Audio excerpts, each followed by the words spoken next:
Hi అండి. ఈరోజు వీడియోలో మామిడికాయ పప్పుచారు ఈజీగా టేస్టీగా ఎలా చేసుకోవాలో చూపిస్తానండి.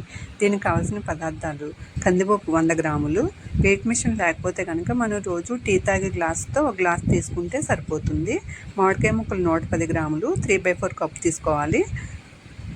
పచ్చిమిర్చి 4, కారం 2 టీ స్పూన్స్ 6 గ్రాములు, పసుపు 1/2 టీ స్పూన్, ఉప్పు 3.5 స్పూన్లు 20 గ్రాములు, గీ 2 టేబుల్ స్పూన్స్, ఎండుమిరపకాయలు 4 లేక 5, వెల్లుల్లి రెబ్బలు 10, జీలకర్ర 1 టీ స్పూన్, వాంటాలు 1 టీ స్పూన్, వాంటాలు లేకపోతే ఆవాలు కూడా వాడుకోవచ్చు, కరివేపాకు 4 రెమ్మలు.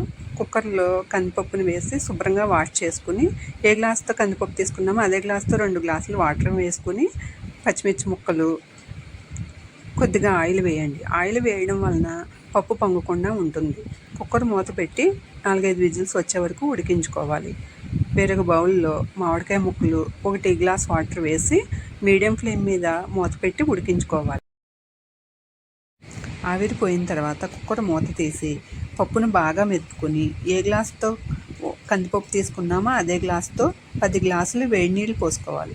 వేడి నీళ్ళు పోయడం వలన పప్పుచారు ఎక్కువసేపు మరగాల్సిన అవసరం లేదు. దీనిలో ఉడికించి పెట్టుకున్న మామిడికాయ ముక్కలు, కారం, ఉప్పు, పసుపు వేసి కలుపుకొని 10 నిమిషాల పాటు మరగనివ్వాలి. వేరే స్టవ్ మీద బాణలి పెట్టి గీ వేసుకుని, గీ వేడైన తర్వాత వెల్లుల్లి రెబ్బలు వేసి వేయించాలి. వెల్లుల్లి రెబ్బలు బాగా వేగిన తర్వాత జీలకర్ర, వాంటాలు, ఎండుమిరపకాయలు, కరివేపాకు, ఇంగువ వేసి వేయించాలి. పోపు బాగా వేగిన తర్వాత మరిగించి పెట్టుకున్న పప్పుచారుని వేసి కలుపుకుని బౌల్లోకి తీసుకుని సర్వ్ చేసుకుంటే టేస్టీగా ఉండే మామిడికాయ పప్పుచారు రెడీ. నేను చూపించినట్టుగా ఒకసారి ట్రై చేసి బాగుంది అనుకుంటే లైక్ చేయండి, షేర్ చేయండి. Thank you for watching this video. Please subscribe my channel. Thank you.